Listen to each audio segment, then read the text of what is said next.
Good morning guys. Good morning, happy Saturday. And guys, ano naman tayo? Pasok na naman tayo guys.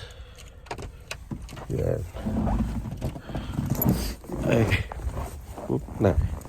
Katatanggal ko lang ng snow sa harapan ng salamin. Meron na naman.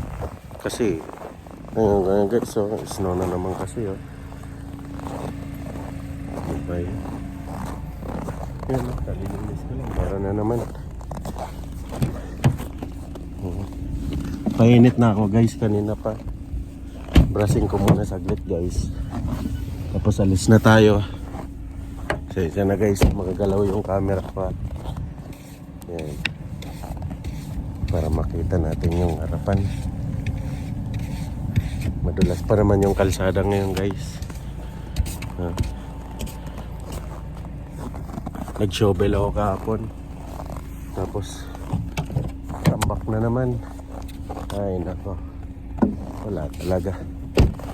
Tagal pa tumatapos. Dumaan yung kasama ko rito kanina guys. Dumaan na siya kanina. Aga niya pumasok. Nagsundo ay nagatid rin kayo sa asawa niya, kaya diretso na rin pumasok yun.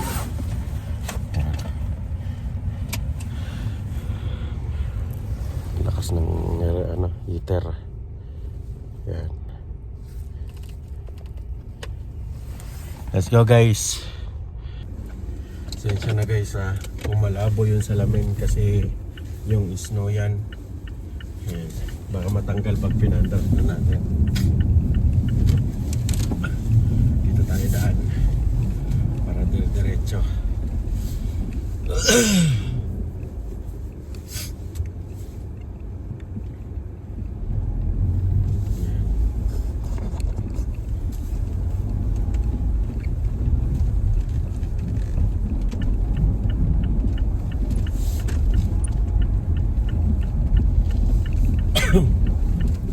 Six po, 7:43 pa lang naman guys. Ang pasok ko ay 8:30. Gising ako ng alas 6, prepare ng mga damit. Wala na siguro ako nakalimutan. Kahapon guys, nagpalaba ako na libre kasi laundry dito guys ng uniform namin. Kasi na guys, matagtag yung camera kasi nakasabog, nakalagay lang yan sa hoister yan sa harapan.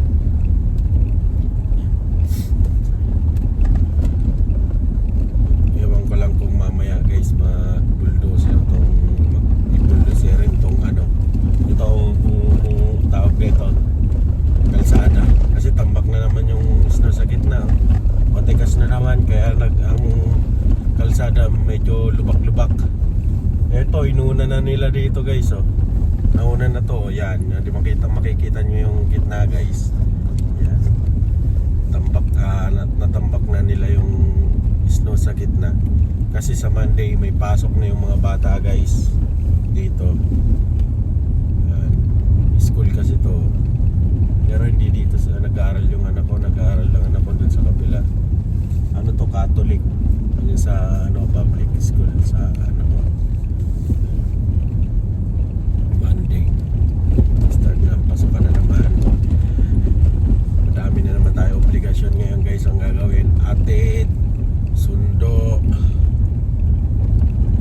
atid sa trabaho, sundo sa trabaho, atid sa school, sundo sa school. Tapos ako naman, pasok naman, magluluto pa sa umaga araw-araw guys sa babaunin ng mga bata. Kaya guys, update ko kayo mamaya pag malapit na ako sa trabaho ko. Napakadulas ng kalsada guys. Black ice talaga. Hindi pa naman makita yung black ice guys sa kung yung dadaanan mo, magagulat ka na lang, dire-diretso na lang yung takbo mo. Hindi, kahit anong preno mo, dire-diretso pa rin yung takbo. Mga matakot. Kaya yung iba dito guys, di balin ang ibangga sa poste, wag lang sa wag lang sa sasakyan. Okay naman dito guys, kahit ibanggain mo yung sasakyan, bundulin mo yan, may insurance naman yung sasakyan lahat dito guys. Kaso pag binangga mo ng sasakyan, tataas ang insurance mo. Tataasan ang hulog ng insurance mo. Wala. Baka doon lang mapunta, bayaran mo buwan-buwan. Ganun yung guys. Yung insurance lang naman dito guys, for emergency lang naman talagang kung hindi mo na maiwasan talaga, yung na talaga, wala na, no choice na talaga na hindi mo sinasadya siya, na ibangga siya, or binundol mo na lang doon kasi mas okay kaysa ibangga sa yun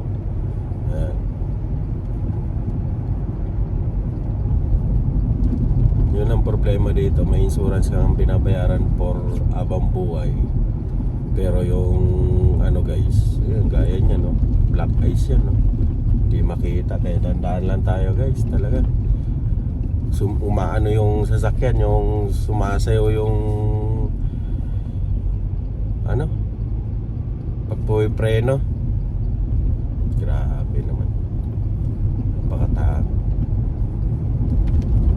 Kaya ang hirap patakbo ng mabilis, lalo na pag sa stoplight guys. Madali ka na sa stoplight, yung biglang biglang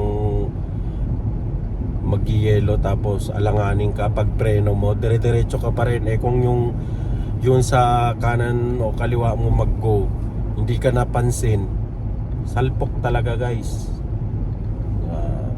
Kaya kagaya niyan, tayo guys, tingnan mo, kagaya niyan naka-go tayo. Ayan, baka biglang umistop yan, delikado. Patayin ko muna guys. Ayun guys, pinatay ko kanina guys kasi baka makita tayo sa camera na nagbi-video, ka-violation tayo sa ayun yung kalsada na yan guys. Nakikita mong kulay itim na yan, o sabihin natin yan, simento yan, madulas yan guys. Kaya ganyan ang kulay niyan, kakintab, medyo makintab, madulas yan. Kaya dahan-dahan lang tayo guys. Wala naman nakasunod sa likod natin. Kahit hindi tayo tumatakbo ng 100 sa capacity, yung maximum niya, lang tayo, takbo lang tayo ng 65. Yan. Wala naman nakabuntot nasa bandang kanan pa naman tayo guys. Dito ako sa bandang kanan guys dumadaan kasi dapat kaliwa, nasa bandang kaliwa ako ng lane kasi kakaliwa ako dyan tatawid tayo ng highway. Dapat nandun tayo sa kanan kasi mabagal tayo. Hindi, dito tayo sa kaliwa para safe sa kakaliwa tayo. Ayan. Minsan nagdulas na itong kalsada na to guys pag walang snow ganyan. Pero kung may sakyan dyan sa unahan, ay nako, bilis pa, galing pa naman tayo sa highway na mabilis ang takbo, tapos biglang kakaliwa. Ayan, buti walang gano'ng sasakyan guys. Saturday ngayon yung iba walang mga pasok, walang pasok ang opisina rito. Kami lang. Allah, wala tayo sa lane. Allah, sobrang dulas talaga guys. Ayan, dito na lang ako magpa-park sa labas guys. Hindi ko na ipapasok. Bukas yung gate yun, kaya Saturday ngayon, bakit bukas? Pero dito tayo sa labas guys, mag-park. Ayoko dun sa loob, dito lang tayo sa loob, sa labas. Yeah, may parkingan naman dito ayoko dun. Yan, dito lang tayo guys mag-park. Yeah, safe na yan dito guys pag dito tayo nag-park.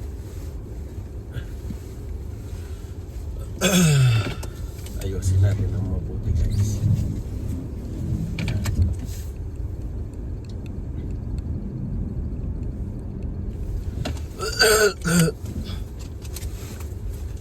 Si Ronald maaga dumaan doon sa bahay. Kasi doon sa 7-Eleven nagtatrabaho asawa niya. Ayun guys, nandito na tayo. Patay muna natin sa sakyan. Yan. Op. Tara guys! Op, yeah. Lamig.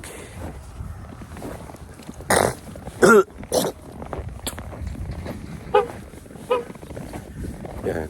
Lakad na lang tayo papunta doon guys. Sa trabaho. Ito guys, yung mga sasakyan dito. Yung mga sasakyan na yan guys, mga taga oil field yan. 1 week sila doon sa field, sa oil field. Kaya 1 week din yung sasakyan na nakaparada dyan. Kaya ang snow, ang kapal na, pati mga bubong. Yeah. Nandito na si Ronald at si Jojo. Ayun guys. Sobrang lamig. Palitan lang yung kamay ko guys kasi ang sakit sa kamay yung lamig ba, yung mapdi. Yung parang nagawa ka ng yelo na hindi mo binibitawan yung matagal. Sana sa labas na lang kayo gumawa, hindi na namin sasalin dito. Ayan. Dito yung forklift, wala si Marv. Nasaan kaya? Yan, nasa loob siguro ng shop. Ayan. Ayun guys, update ko kayo pag pauwi na kami. Pag pauwi na ako, lamig eh. Ganito kalamig dito guys. Ito ang shop namin guys. Nakabukod dun sa opisina kasi ano yung gawa namin, yung delikado. Kaya napakakapal ng bakal nito guys. So, kapal ng bakal yan. Hindi tatagos yung ano, kung ano man may mangyari, sana wag naman. Ayun guys, update ko kayo. Bawal mag video dito. Ayun guys, pauwi na kami. Katatapos lang.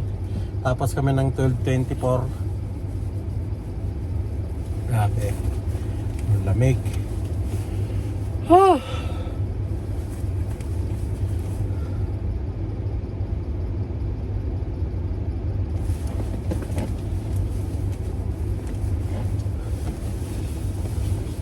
Mainit lang ako ng sasakyan guys.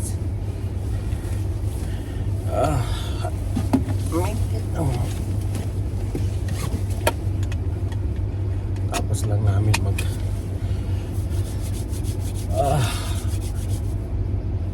lamig kayo.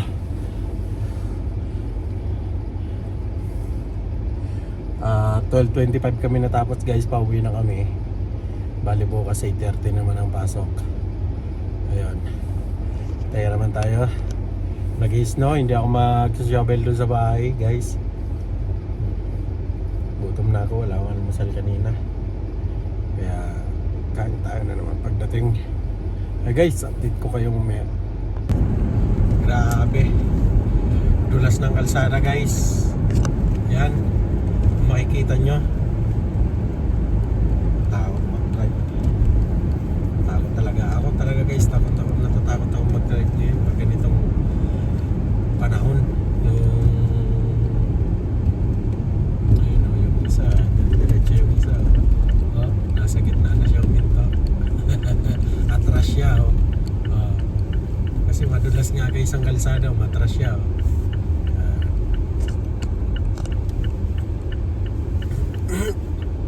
Dulas kasi ng kalsada. Ang bilis kanina magpatakbo na yan, babae.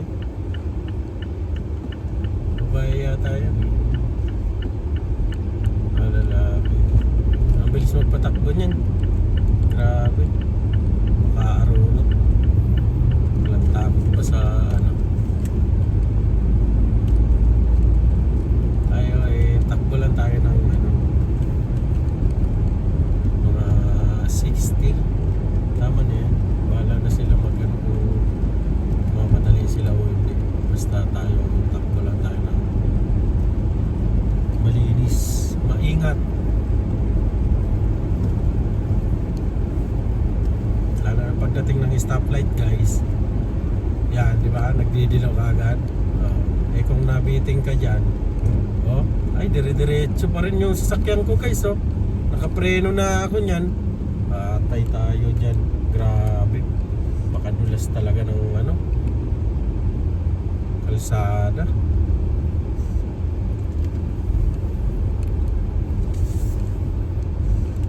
Katakot naman.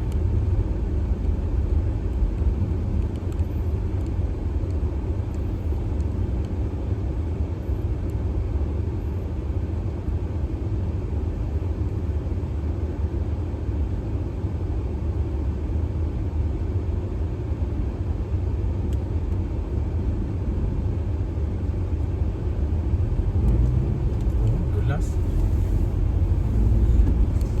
Dulas talaga guys. Puta. Katakot nung patakbo. Ano ba yan? Takot naman to. Truck eh. Dire, ang bilis pa magpatakbo. Hindi maguminon. Nakakatakot magpatakbo guys talaga. Ayoko na.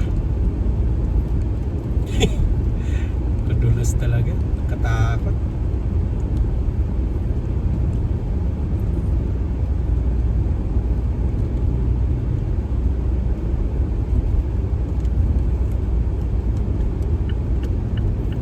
Kalipat tayo guys kasi dito na tayo naman. Mas okay pag ganitong may snow guys kaysa naman yung walang snow, yung makinis. Nako, katakot nun. Yun ang madulas guys. Yan. Yung ganyan guys, yung kalsada na yan, yun oh. Yung makinis na yan na dinadaanan ng sasakyan, ng gulong, ito. Ito ang madulas guys, ito, yan. Eh, madulas. Mas okay pa na may mga snow yan eh, na makapal eh. Kapit pa yung gulong, pero ganito, nako, mahirap. Ay guys, update ko kayo mamaya guys pag nasa bahay na ako. Hello guys. Dito na ako sa bahay guys. Sensya na, magulo yung buko. Ito yung ulam ko guys, oh. Ham. Tapos may niluto akong yung Bicol Express. Na-update ko kami. Tara guys, kain tayo. Ito yung niluto kong Bicol Express. Yan. Nung ano pa to guys, nung 31 niluto ko. Walang subo sa inyo guys. Sarap. Halos ako lang nakaubos ng ganito guys. Hindi ka na mahilig yung mga nasawa ko sa may gata na pagkain.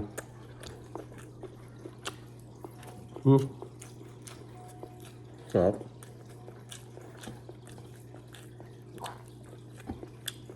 Kaya ito po tayo guys.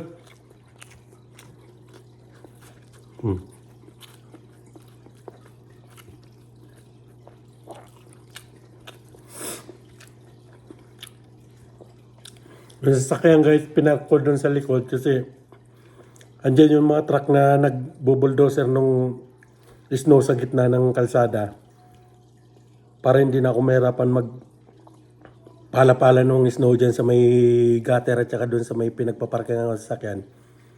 Tinanggal ko para mabulldozer nila. Yung saunan nga ng sasakyan, dapat kabilang bahay, tinanggal yan para lahat malinis yan eh. Ayun. Pag hindi natanggal kasi yung sasakyan guys, matatamba ka ng snow yan dyan, titigas, magdudulas yun. Kaya yun, tinanggal ko muna yung sasakyan. Kumain na yung anak ko at saka yung asawa ko guys, kaya ako na lang kumakain ngayon. Paborito ko, Bicol Express.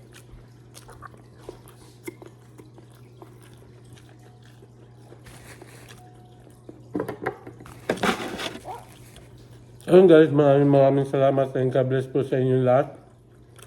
Please subscribe and click the notification bell para updated kayo sa mga video ko. Ingat pa kayo palagi guys. Maraming salamat. Bye-bye.